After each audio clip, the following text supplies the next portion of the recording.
अमृत वस्तु कहाँ है? सब अमृत चाहते हैं। दुनिया में जहर तो है लेकिन अमृत नहीं है।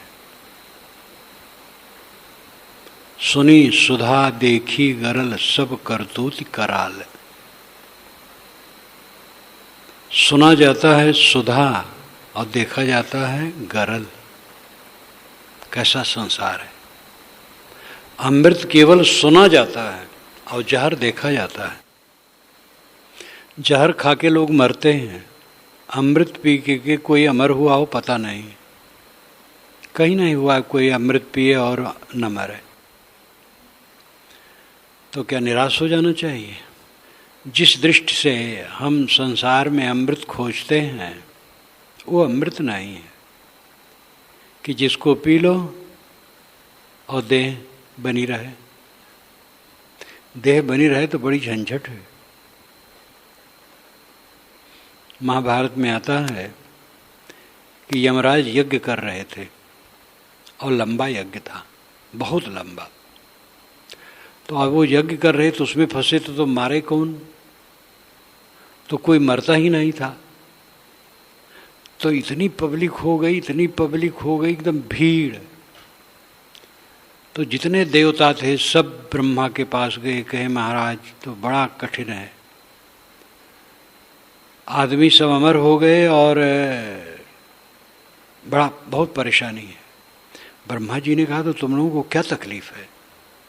आखिर आदमी अमर हो गए तो तुम्हारा क्या घट गया? कहे तो फिर अब वो भी हमारे समान अमर हो जाए तो ये सहन नहीं है। देवताओं ने कहा ये तो सहन नहीं है हमें, आदमी भी वैसे हो जाए अमर तो सह नहीं पाएंगे हम लोग। तो कहे भाई तो यमराज से कहो जल्दी निवृत्त हो और मारे। और सब बेकार का प्रपंच है। द्रौपदी से पांचों भाई शादी किए हैं वो ठीक है। इस प्रपंच को लेके एक लंबी कहानी लिखी गई है और निरर्थक। लेकिन वहाँ पर मरने की बात, मरने के लिए तैयारी करने की बात आई कि मरें जल्दी, नहीं तो पृथ्वी, अब दूसरी समस्या तो ये पृथ्वी में जगह ही नहीं रह जाएगी न मरेंगे तो। शरीर का अमर होना कोई सुखद थोड़े है। जब तक शरीर है तब तक महा उपद्रव है।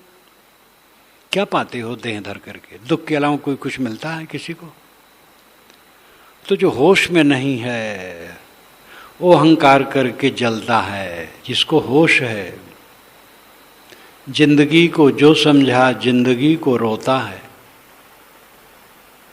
जिसने जिंदगी को समझा वो जिंदगी के लिए रोता है कि हम क्या कर रहे हैं। ग्लानि करता है, अनासक्त होता है, कृतार्थ होता है, तृप्त होता है।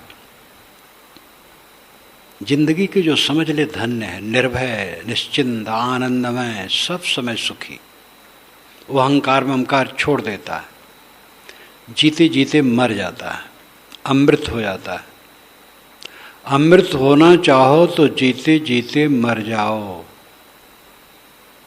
जीते जीते मरना क्या है? अहंकार शून्य हो जाना। अहंकार शून्य हो करके देखो। अहंकार हमारा गरजता है और हमें जलाता है। अनादि काल से हमारा अहंकार हमें जला रहा है। आज भी ज्ञान होने पर होश न हो तो कब होश होगा? अधिकतम लोग को ज्ञान ही नहीं है आत्मा का। आत्मा अमृत है। अमृत अमृत, मृत नाम मरा हुआ, अनाम नहीं। जो मरा हुआ ना हो अमृत है। आत्मा अमर है इसलिए आत्मा अमृत है। इसका बोध हो, इसकी स्थिति हो तब इसका अनुभव होगा। नहीं तो खाली जबानी जमा खर्च रहेगा और हमें आग जला नहीं सकती और पानी गला नहीं सकता, सब कह डालेंगे और हरदम दुखी दुखी दुखी दुखी। अमृत बोध, आत्मा का अमृत, वो आत्मा अमृत है, उसका बोध। मीठा वचन अमृत है। मीठ वचन सुनो कितना सुख होता है, कड़वा वचन सुनो झंझना जाता है। आत्म विजयी की बात अलग है, वो कितना भी कड़वा सुने नहीं झंझनाता है, सह लेता है। और ऐसी स्थिति आ जाती है उसको सहना नहीं पड़ता, पता नहीं लगता मैं सह रहा हूँ, अपने आप मस्त, कुछ फर्क नहीं पड़ता। लेकिन उसको भी बुरा कहा जाए, क्यों कहा जाए? अब ऐसे कितने लोग हैं जो अपने प्रति गाली सुन करके उनको अमर्ष न हो, बाकी तो सब बेचारे ज्ञानी अज्ञानी सब दुखी होते हैं। इसलिए कटुक वचन मत बोल रे तो को पीऊ मिलेंगे। कटुक वचन न बोलो, घट घट में वही साईं बसत है, कटुक वचन मत बोल रे। किसी स्थिति में भी कटु वचन न बोलो। मीठा वचन अमृत है, भोजन अमृत है। भूख लगे भोजन अमृत है, देह के लिए भोजन अमृत है, व्यवहार के लिए मीठा वचन अमृत है, परमार्थ के लिए संतोष अमृत है। जिसके जीवन में संतोष है वो अमृत पान करता है, जो प्राप्त है उसमें संतुष्ट, जो नहीं प्राप्त है उसकी कोई कामना नहीं। आजकल में कुछ रहेगा नहीं। आदमी झूठे अहंकार करता है, लड़ता है, जिसके लिए लड़ता है पीछे से वही काटता है। जो सुधर जाता है स्थिति बदल जाती है। प्रीतम नगर कॉलोनी में एक सज्जन बहुत पीड़ित रहते थे। उनके दरवाजे पर दूसरी की जमीन थी और वो जमीन ऐसी थी कि दूसरे की भी नहीं थी, सामान्य थी, लेकिन वह इतने ज़बरदस्त थे दूसरे की निकलने नहीं देते थे। कई बार आकर हमसे रोए, हम कहीं झगड़ो ना, मुकदमा न करो, लड़ो ना, सहो। साथे साथे उनको करुणा आ जाएगी, घबराओ ना। सचमुच में वो 2-3 वर्षों तक सहे, अब अंत में ढीला हो गया और सब खुल गया। अब मुकदमा करते तो पता नहीं कितने दिन तक जाता, दोनों तरफ से भय और खर्च, बड़ा कष्ट होता। मुकदमा नहीं किए, साथे गए साथे गए साथे गए, 3 वर्ष में करीब करीब सब ठीक हो गए। अब बिल्कुल ठीक है। बहुत पुरानी घटना है, 15 वर्ष से तो और ऊपर होगी, 20 वर्ष। समय बीत जाता है, पता लगता है कि देर नहीं हुई, 20 वर्ष से कम की घटना न हो। सहनशील बनो, अमृत हो जाओ। आत्मा अमृत है। सदगुरु कबीर ने कहा, अमृत वस्तु जाने नहीं, मगन भया सब लोग कहें कबीर, कामो नहीं जीवहि मरण न होए। अमृत वस्तु लोग नहीं जानते हैं, मगन है विषय वासना में। जब कामना की निवृत्त होती है तब अमृत है। आत्मा अमृत है और कामना की निवृत्ति अमृत है। इच्छा का त्याग अमृत है और इच्छा का ग्रहण करना जहर है। इच्छा बैठने नहीं देती, शांति नहीं लेने देती है। और इच्छाहीन मन हो गया, आनंद है, आनंद है, तकलीफ कुछ है ही नहीं है। इसलिए इच्छा रहित बनो। प्रश्न होता है कि इच्छा करना पड़ता है, जरूरतें होती हैं। इच्छा वो नहीं, आवश्यकता है। इच्छा और आवश्यकता में फर्क है, ये समझना चाहिए। इच्छा की पूर्ति मेहनत करने पर भी नहीं होती है और आवश्यकता की पूर्ति स्वयं होती है। मेहनत तो आदमी करनी चाहिए जहाँ जो अपना कर्तव्य करता रहे, और आवश्यकता की पूर्ति अपने आप हो जाएगी। आप जहाँ हैं सेवा करते रहें, भोजन मिलेगा, कपड़े मिलेंगे, सोने की जगह मिलेगी, ये आवश्यकताएं हैं। जुकाम हो जाने पर कुछ लोग कोई दवाई नहीं करते हैं। मैं ही करीब करीब नहीं करता हूँ, कभी हो जाता है तब। और किया तो बस बहुत साधारण। आज से 60 वर्ष पूर्व एक वकील काजी अदील अब्बासी, कांग्रेस के नेता भी थे, वकील थे बस्ती के, मिलना जुलना होता था।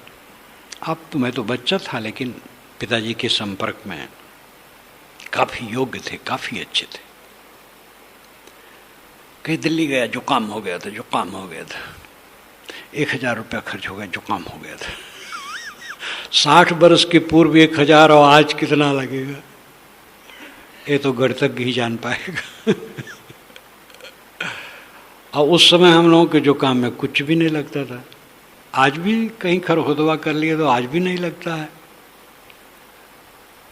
दवाई से कहीं बेड़ा पार होता है? कहीं कहीं दवाई की ज़्यादा ज़रूरत पड़ती है, बहुत कम पड़ती है। कुछ लोग तो दवाई के आदी होते हैं, दवाई धरे रहते हैं कई पहलवें। रोगम पूर्व औषधम, रोग के पहले औषध धरे रहते हैं। सहज कर्म करते रहो, आवश्यकता की पूर्ति स्वयं होगी। और इच्छा की पूर्ति हाथ पैर पटक करके आज तक किसी की नहीं हुई। हाथ पैर पटकते रहे, इच्छा की पूर्ति किसी की नहीं हुई, सब अधूरे में चले गए। इच्छा को जीतो। धन के अंदर खर्च करने की प्रवृत्ति रखो, ये अमृत है। कुछ लोगों की आदत होती है कर्ज ले लेकर के खर्च करना, हर जगह कर्ज, दुकान पर कर्ज, सब जगह कर्ज, कर्ज ले लेकर के वो खर्च करते हैं। वो बहुत बेसमझ है। मजबूरी होती है, कभी आदमी को कर्ज लेना पड़ता है, लेकिन सावधान रहे, कर्ज बिल्कुल न लेना पड़े तो अच्छा है। कम में गुजर करने की चेष्टा करें। मजबूरियां होती हैं, अलग बात है। कम में गुजर करने की चेष्टा। जो थोड़े में गुजर करता है उसके लिए अमृत है। आत्मा अमृत है, वो मरता नहीं। और आत्मा में जो शांत है वो अमृत हो गया। आत्मा अमृत ही है। इच्छा जीत लिया, अमृत हो गया। आत्मा अमृत और उसका व्यवहार, इच्छा त्याग अमृत, व्यवहार में मीठ वचन अमृत, और स्थूल शरीर के लिए भोजन अमृत। ये सब अमृत है। भोजन न मिले तो आदमी जी नहीं सकता है। कहते हैं 60 वर्ष की एक महिला या पुरुष जो हो गुजरात में, वो भोजन पानी कुछ नहीं किया है। और हमारे साथी ने हमें बताया कि वो कई तल्ले ऊपर चढ़ी और लिफ्ट से चढ़ना था, लेकिन वो नहीं लिफ्ट से चढ़ी, वो उससे गई सीढ़ी से, और लिफ्ट से जाने वाले डॉक्टर के साथ वो पहुंच गई।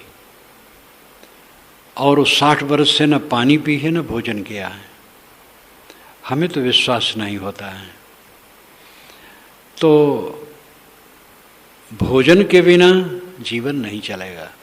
भोजन अमृत है, यह स्थूल है। व्यवहार में मीठा वचन अमृत है। सब तरफ मीठा बोलो, कटु कहीं ना बोलो। कट बोल करके आप अपने व्यवहार को खराब करते हो और साथियों को बिदका देते हो। कट बोलने वाले दूसरे का कट तनिक भर नहीं सहते हैं। ये भी आश्चर्य है। कोई कट कह दे तो इतना वो डबल कट कहेंगे कि हद है। दूसरे कट थोड़ा सहन नहीं, और अपना कट कहेंगे खूब तेज। ये अंधाधुंध भूल है। दूसरे का कट पूरा सह ले और अपना कट बिल्कुल न कहे, तब अमृत है। अमृत शांति है। योगी लोग अमृत पान करते हैं तो जीभ को उल्टा करके अंदर में कौआ में लगाते। जो कौआ वो गले में मांस का लटका रहता है तो वहाँ लगाते हैं। तो उसमें जो राल गिरता है उसी को लेते हैं, चूसते हैं, तो कहते हैं अमृत पान कर रहे हैं। वो जीभ का दोहन करते हैं। पहले जीभ को मक्खन से, नमक से, क्या क्या से, एक बार एक योगी से सुना था, बताए थे। और करते करते जीभ उठा करके नीचे थोड़ा सा जो बद्दी है उसको काट देते हैं, तो जीभ और उलट जाती है। धीरे धीरे वो अच्छा हो जाता है। जो कटा हुआ रहता है तो उल्टने में सरल रहता है। और वहाँ राल जो गिरता है उसी को पीते हैं तो कहते हैं अमृत रस है। बकवास। वो थूक अमृत का है, वो अमृत नहीं है। संतोष अमृत है, आत्मा अमृत है, मीठा वचन अमृत है, कोमल बर्ताव अमृत है, जिससे शांति हो जीवन में वो अमृत है। शांति जीवन का परम सुख है। रोटी नमक मिला हो, भात नमक मिला हो और शांति हो तो इतना सुख है क्या पूछना। और सब कुछ हो, ऐश्वर्य भरा हुआ, शांति न हो तो क्या है। शांति जीवन का परम सुख है और वही अमृत है। और जैसे हम सोचते हैं कि जहर की तरह कहीं अमृत होगा, कहीं नहीं। जहर है, आजकल तो जहर बहुत है, पहले जहर कम होता था। जो जहर नाम से होता था वो होता था, और कुछ थोड़ी मोड़ी दवाई वाई होती थी। आजकल तो इतनी दवाइयाँ बन गई जहर की कि हद है। अब आजकल जहर खा करके मरने की हिम्मत बढ़ गई है। हिम्मत का वही क्रोध बढ़ गया, अहंकार। क्रोध तो हर समय रहा, अहंकार सब समय रहा, लेकिन रजोगुण से बढ़ता है, ऐश्वर्य से बढ़ता है। ऐश्वर्य अगर पाए विवेकवान तो नम्र हो करके उससे जन सेवा करता है, विलास नहीं करता है, जन सेवा करता है। और अपात्र में ऐश्वर्य अहंकार पैदा करके तृष्णा, अहंकार, क्रोध, उद्वेग पैदा करता है। ऐसे उद्वेग में रहने वाले जो नहीं संभाल पाते आत्महत्या करते हैं। सोच सोच कर एकदम दिमाग खराब हो जाता है और बिला वजह सोचना। आप ये समझ लो कि जो आप व्यर्थ में सोचते हो वो काम आप नहीं कर रहे हो, दिमाग को खराब कर रहे हो। सोचना छोड़ के शांत रहो, निश्चिंत अवस्था अपनाओ, संकल्प विकल्प शांत करने का अभ्यास करो। चित्त संकल्प विकल्प छोड़ दे, विश्राम। ये भजन है, असली भजन। कुछ न सोचना ध्यान है। लेकिन सामान्य आदमी ऐसा तुरंत कर नहीं पाएगा, इसलिए खराब बात छोड़ करके अच्छी बात सोचे। क्रोध की अपेक्षा क्षमा की बात सोचे, काम की अपेक्षा शुद्ध विचार की बात सोचे, अच्छी बात सोचे और किसी अच्छी धारणा में अपने मन को एकाग्र करे। लेकिन अंतिम सुवस्था है मन मुट्ठी में रहे, संकल्प विकल्प में जले ना। संकल्प विकल्प शून्य, शांत। अभ्यास करते करते होगा। कुछ न सोचना महासुख है। जिस सौभाग्यवान की स्थिति आ जाती है, इस भव में वो भूषण है, इस संसार में वो धन्य है। अनादिकाल से आज तक हमने सब कुछ पाया, शांति नहीं पाई और सब थोथा ठहरा, सब दुखदाई ठहरा। राज काज चक्रवर्ती होना सब दिखावा है। आप महान सिकंदर की बात सुनते हैं तो मन में कल्पना होती हम भी वैसे होते। उफान शैतान लिए, योग्य तो ऐसा था, योग्यतम था, अद्भुत था, थोड़ी उम्र में अत्यंत कुशल, शरीर से बलवान, बुद्ध से बलवान, राजनीति में कुशल, सब में कुशल, धन्य रहा। लेकिन अपनी शक्ति को उसने विपरीत दिशा में लगा करके लाखों को रक्त के घाट पर उतारा, तलवार के घाट पर उतारा और स्वयं हाय हाय करके बीच में एक जगह भाला लगा उसे भी और मर गया। क्या पाया? इतिहास में नाम हुआ और सब प्राणियों को कष्ट दिया, कुछ नहीं पाया। बड़े बड़े चक्रवर्ती हाय हाय करके मर गए। सफल वह है जिसके जीवन में शांति है। शांति अमृत है, आत्मा अमृत है, मीठ वचन अमृत है। व्यवहार के क्षेत्र में मीठ वचन सबसे बलवान है। हमारी बाह्य क्रियाओं का परिणाम ही अंतर में द्वंद्व या शांति का प्रजनन करती है। आंतरिक क्रियाएं जो हैं उन्हीं का परिणाम होता है जो हमें द्वंद्व होता है या शांत होती है। बाहरी क्रियाएं जो होती हैं, गाली देंगे, कटु कहेंगे, दुर्व्यवहार करेंगे, मन खराब रखेंगे, तो दूसरे समय भी चित्त उद्विग्न रहेगा। शील से बोलेंगे, मीठा वचन बोलेंगे, त्याग से रहेंगे, संयम से रहेंगे, समता से रहेंगे, विरोधी के लिए भी हित कामना रखेंगे, मन निर्मल रहेगा, आनंद कंद रहेगा। अकेले भी बैठेंगे तो सुखी सुखी रहेंगे। ये रात दिन का जो व्यवहार है, उस व्यवहार का परिणाम ही हमारे जीवन पर उतरता है। जानवर जो खाता है वही तो पगुराता है। कुछ जानवर पागुर लेते, जुगाली करते हैं, वो झट झट सब निगल जाते हैं और उनकी प्रकृति होती है।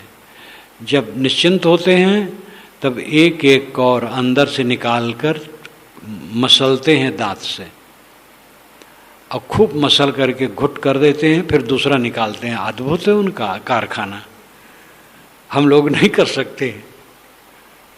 वो बिल्कुल इशारा किए, बस एक गिलास आ गया मुंह में, और पीसते हैं आंख मूंदे, और जब वो समझ के पिस गया, निकल गए, फिर दूसरा निकाल लिए। तो जो खाएंगे वही तो जुगाली करेंगे।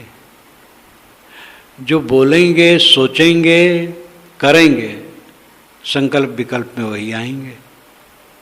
सुख का रास्ता तो बहुत सरल है, भोग का रास्ता बहुत जटिल है। हाथ पैर मार करके भी भोग किसी को आज तक मिला नहीं जिससे मन पूरा हो जाए। किसी को नहीं मिला, सब अधूरे में जल जल के मर के चले गए। ज्ञानी कहलाने वाले हैं, बड़े बड़े स्वामी, बड़ी बड़ी गद्दियों में जहाँ अरबों अरबों रुपए का खजाना है और बहुत नाम प्रसिद्धि है, सोने चांदी के गद्दी पर बैठते हैं, अशांत हो के मर गए। चाहे गृहस्थ हो चाहे विरक्ति में हो, सही दशम नहीं रहेगा वही अशांत रहेगा। धन्य है वह जो विनम्र, गरीब बनकर, निष्काम बनकर, निर्माण बनकर, संतोषी बनकर रहता है, अहंकार ममकार छोड़ करके तृप्त हो जाता है। तो अमृत जैसे कि जहर का प्रतिद्वंदी अमृत होता है, ऐसा नहीं। जहर तो है, अमृत नहीं। आत्मा अमृत है, वो अमर है। निष्कामता अमृत है, मीठ वचन अमृत है, संतोष अमृत है। इन सब पर ध्यान देना चाहिए और इनका सेवन करना चाहिए। पूजनीय संत समाज, सज्जनों और देवियों, ध्यान शिविर क्यों लगाया जाता है? ध्यान का मतलब क्या है? ध्यान का मतलब है निर्विषय मन हो जाना, संकल्प शून्य हो जाना, कुछ न सोचना। ध्यान क्या है नाम की पुस्तक जिसके पास न हो, कल पुस्तक तो खुलना चाहिए, वो ले लेंगे। बहुत छोटी सी है और उसको समय पर पढ़ते रहें, और उसमें सब बात बताई गई है।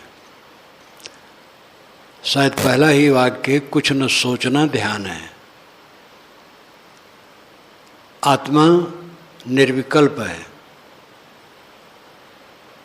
जीव में कोई कल्पना नहीं। गाढ़ी नींद में कोई कल्पना नहीं रहती है, शुद्ध चेतन में कोई कल्पना नहीं है। कल्पना से मुक्त हो जाना ध्यान है, लेकिन इतनी ऊंची स्थिति में पहुंचना तत्काल संभव नहीं। इसलिए कोई आधार में मन ठहराना। ध्यान क्या है में लिखा गया है, पहले साकार योग, सगुण साकार योग। जिस महापुरुष में, संत में, गुरु में किसी को श्रद्धा हो, उसके चित्र को मन में ले करके मन उसी में रोकना, ये साकार योग है। ये आदत बनाना है एकाग्र करने के लिए। बैठे आंखें बंद किए, बंद आँखों में जो दिखाई दे उसी को देखना, उसी पर मन ठहराना और कुछ न सोचना दृष्टि योग है। आंखें बंद के अंधकार दिखाई दिया, प्रकाश दिखाई दिया, अपने तरफ से कोई कल्पना न करना, जो दिखाई दे केवल उसी में मन को रखना, ये दृष्टि योग है। सांस अपने आप आती जाती है, सांस पर ख्याल रखना और कुछ न सोचना स्वर योग है। किसी बिंदु की कल्पना कर लेना मस्तिष्क में, हृदय में, कंठ में, उसी मन ठहराना बिंद योग है। आवाज़ शरीर में उठती है, कान बंद करने पर ये ज़्यादा सुनाई देती है। जिसका अभ्यास से बिना कान बंद किए सुनाई देता है, उसमें मन ठहराना शब्द योग है। ये सब खूंटे हैं मन को ठहराने के लिए। ध्यान शिविर की पीरियड में मैं 2 पर बल देता हूँ, दृष्टि योग, स्वर योग। आंखें बंद करो, बंद आँखों में जो दिखाई दे अंधकार प्रकाश, केवल उसी में मन को रखो और एकाग्र हो। जिसको पसंद हो स्वर योग, सांस पर मन ठहराए, ये दोनों क्रिया योग हैं। इसके आगे साक्षी भाव है, जो राजमार्ग है साधना का, संकल्पों का त्याग। एक आदमी नदी के तट पर बैठा है और नदी की तरंगों को देखता है, उसमें बहता नहीं है, केवल देखता है। ऐसे मन के संकल्पों को केवल देखो, उसमें बहो ना। ये साक्षी भाव है, दृष्टा भाव है। ये अंतिम साधना है। संकल्पों को देखना, उसमें न बहना, बह जाओगे, पता नहीं क्या क्या सोचने लगोगे। ख्याल हो, सावधान हो जाओ। 10 बार बोलो, 11वीं बार चेत करो। 50 बार बोलो, 51वीं बार ध्यान दो। 100 बार बोलो, 101वीं बार सावधान हो जाओ। लगे रहो, घबराओ ना। साक्षी भाव, दृष्टा भाव इसे कहते हैं। ये अंतिम साधना है। जब संकल्प रुक गया, कोई संकल्प नहीं उठता है, ये विश्राम है, अंतिम स्थित है, संकल्प शून्य अवस्था, स्वरूप स्थित। इसको कहते सहज समाधि। आपका सहज स्वरूप चेतन है, आपका देह सहज स्वरूप नहीं है, रंग सहज स्वरूप नहीं है, अवस्था परिस्थिति योग्यता सहज स्वरूप नहीं है। आप विद्वान हैं, अविद्वान हैं, गोरे हैं, सांवले हैं, नाटे हैं, मोटे हैं, बड़े हैं, ये सब आपका स्वरूप नहीं है। आपका शुद्ध चेतन स्वरूप है। उस शुद्ध चेतन में स्थित हो जाना, अपने आप शांत हो जाना, सहज समाधि है। संकल्प शून्य हो गया, ये साधना नहीं है, साध्य है। साधना तो दृष्टाभ्यास है, साधन दृष्टाभ्यास है, और दृष्टाभ्यास करना साधना है।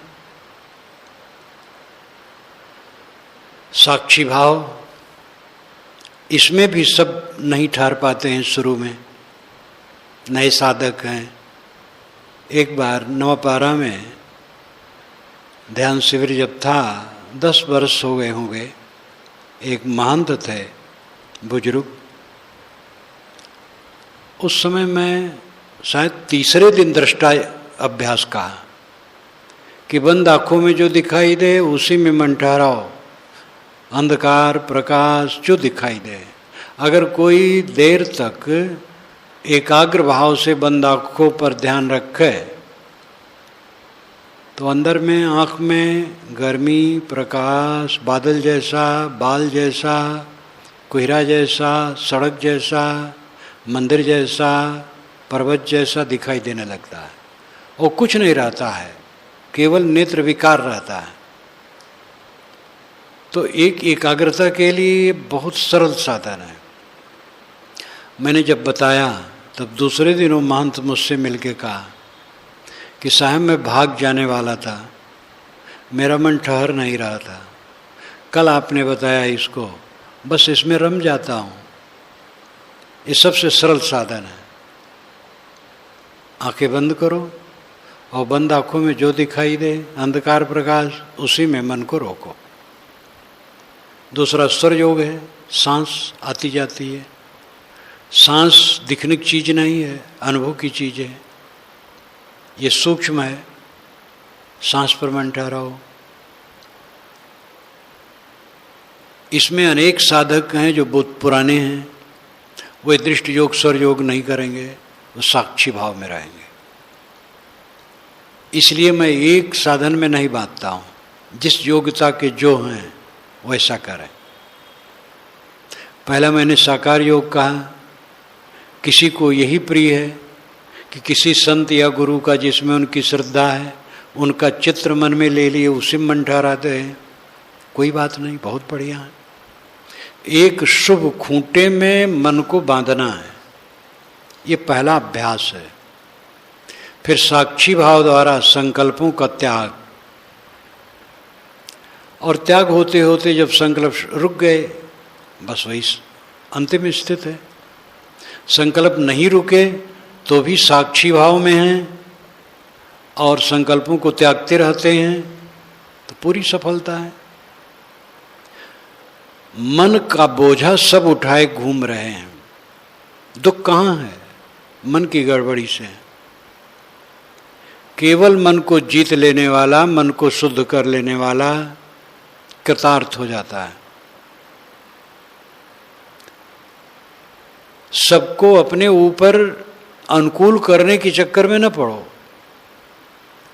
बहुत धन दौलत के चक्कर में न पड़ो, विद्वान और उच्च पदाधिकारी होने के चक्कर में न पड़ो, गुरु बाबा होने के चक्कर में न पड़ो।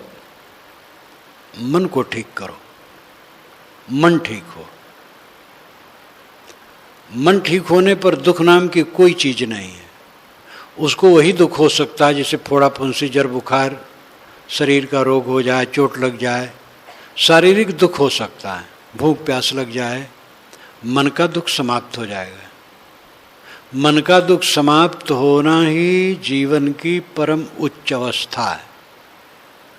अच्छे अच्छे ज्ञानी मन के दुख में जलते हैं, जानते हैं, तीव्र हैं,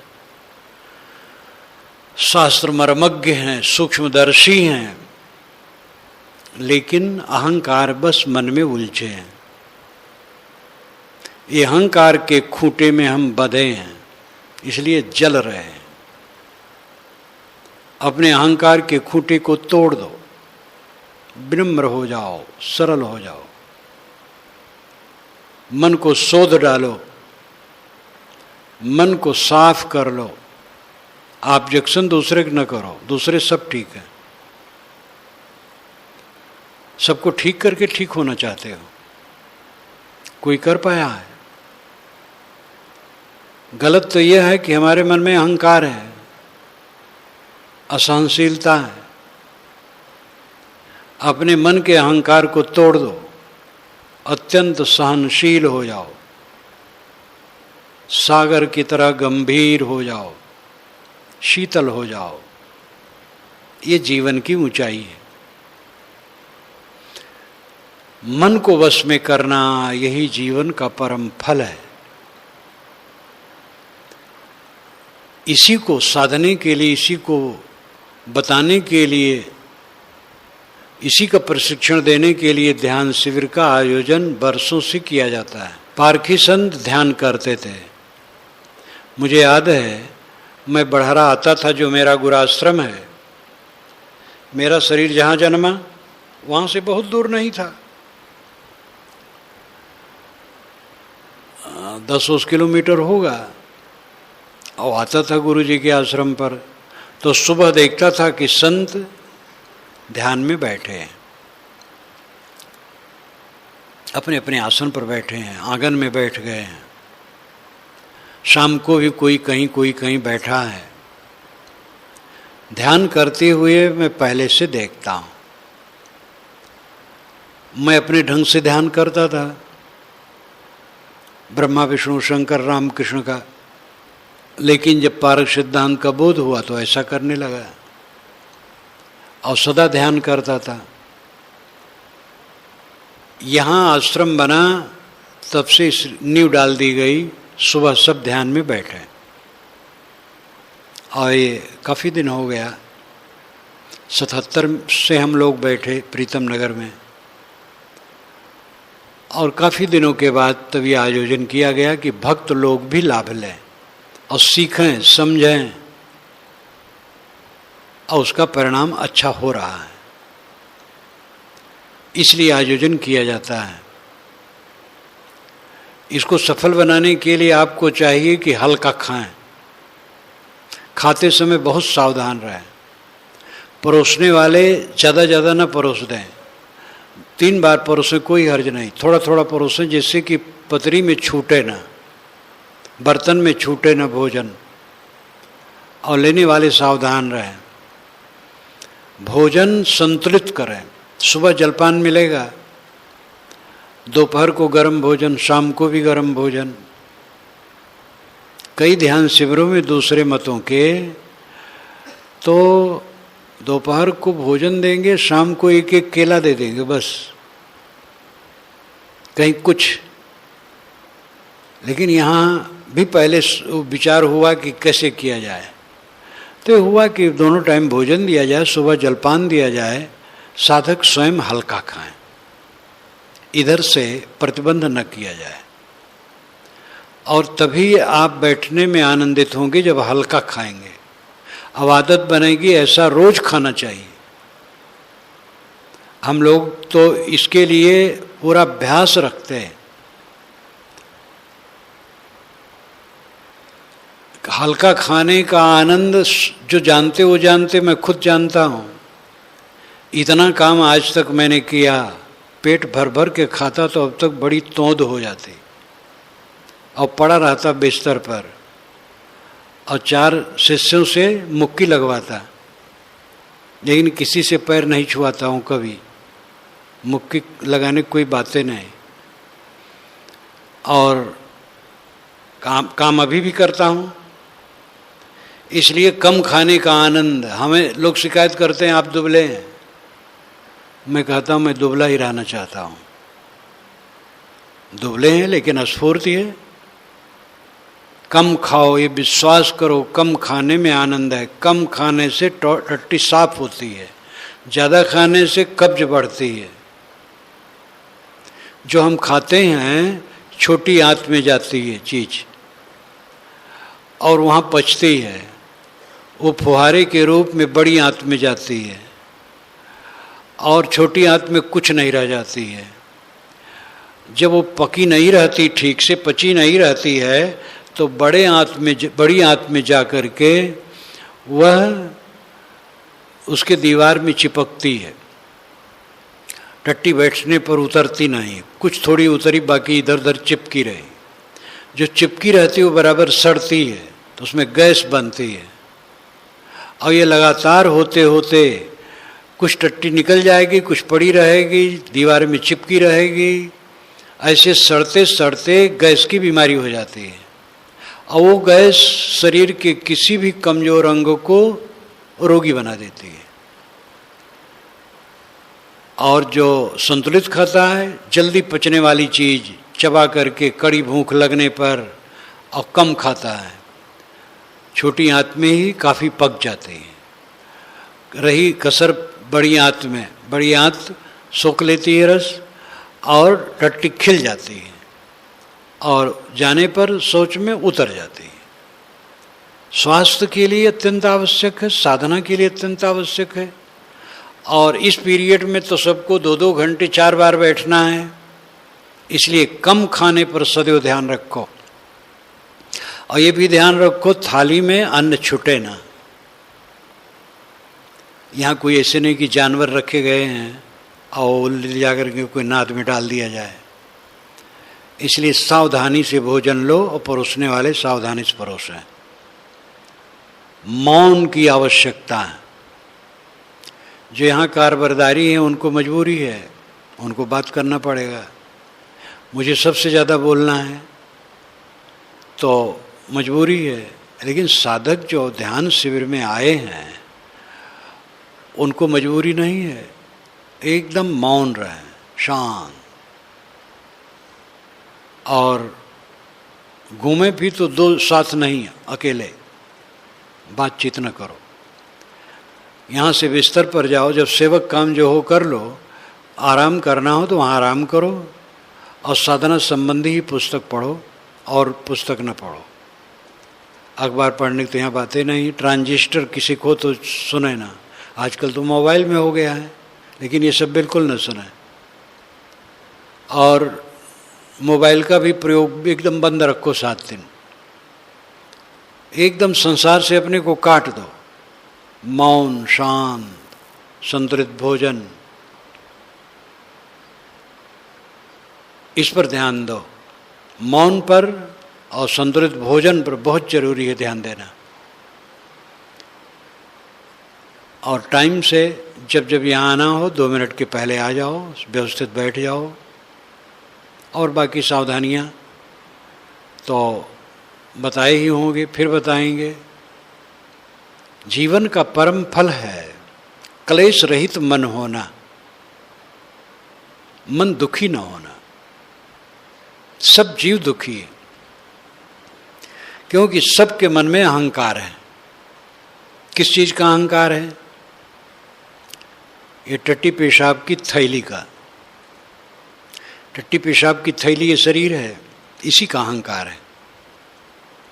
और इसी के अहंकार के साथ नाम, रूप, गुण, कर्म, योग्यता, पद, जवानी, परिपक्वता, जाति, वर्ण, न मालूम कितना अहंकार है।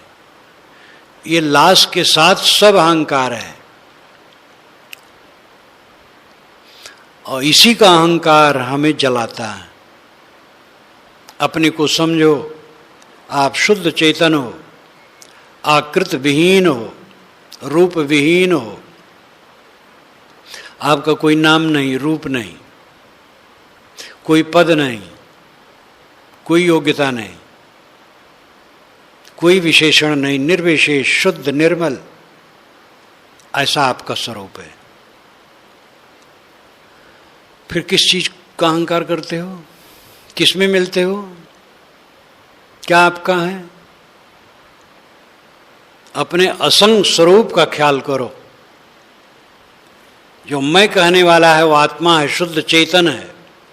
मैं शुद्ध चेतन हूँ, मैं देह नहीं हूँ, प्राण नहीं हूँ, मन नहीं हूँ, रक्त नहीं हूँ, वीर्य नहीं हूँ, मैं शुद्ध चेतन हूँ। ये भाव रखो, इसी भावाकार वृत्त में स्थित रहो। इस प्रकार बोध की जरूरत है। स्वरूप बोध जीवन का परम फल है। आत्मबोध, स्वरूप बोध, और वासना त्याग करके अपने आप में शांत हो जाना। कुछ रहेगा नहीं किसी का। बाबे दादी चले गए, गुरुजन चले गए, ये शरीर आजकल में गल के खत्म हो जाएगा। इसलिए जो कुछ है वो नहीं है, ऐसा समझो। अपने को निर्विकार बनाओ, निर्मल बनाओ। स्वरूप बोध पूर्वक ध्यान का काम करो।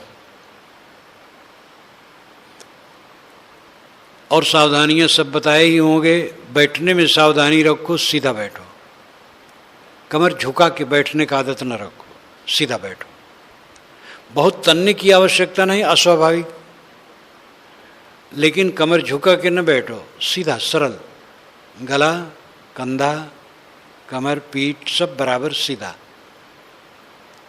और आंखें बंद करके दृष्टि योग, स्वर योग, साक्षी भाव, इन तीनों में जिसको जो पसंद हो वैसा ध्यान करें।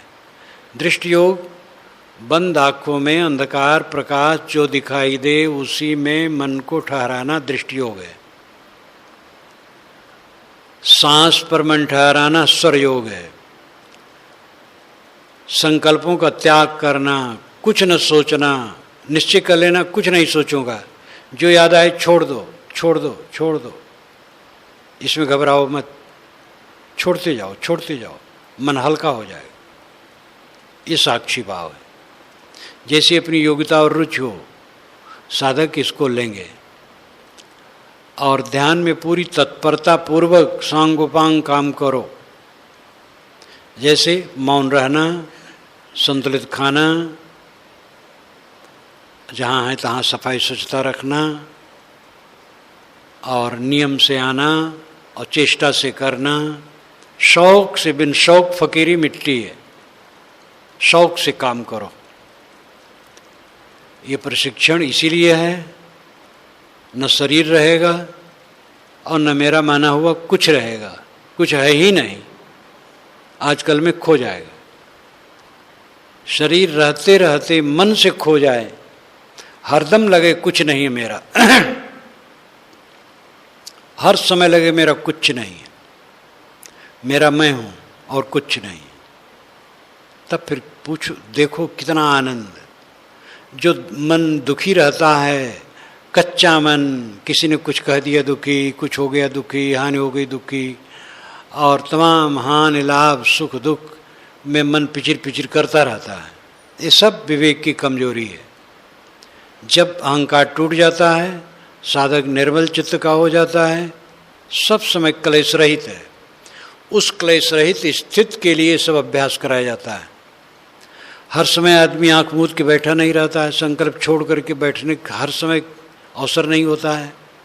काम करता है, हंसता है, बोलता है, खाता है, पीता है, लेकिन क्लेश रहित मन रहता है, जिससे बोध है, साधना है, चित्त शांत है, उसका मन सब समय क्लेश रहित रहता है।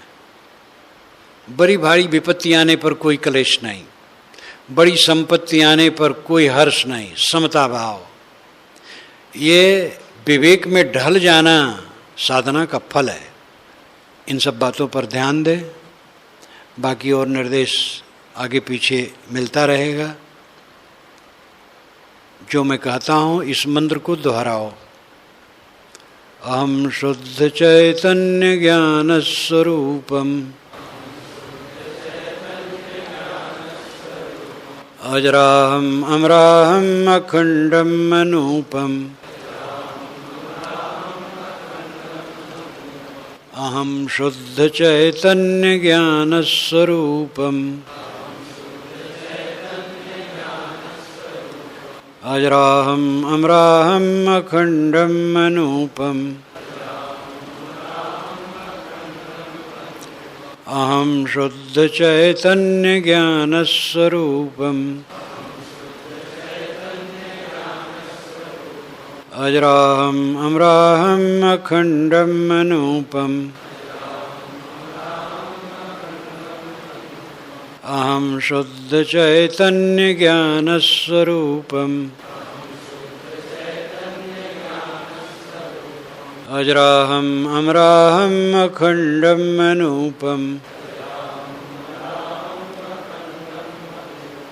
अहम शुद्ध चैतन्य ज्ञान स्वरूपम अजराहम अमराहम अखंडम अनूपम। इसका अर्थ है, अहम का अर्थ होता है मैं। अहम का अर्थ हम नहीं है, मैं है।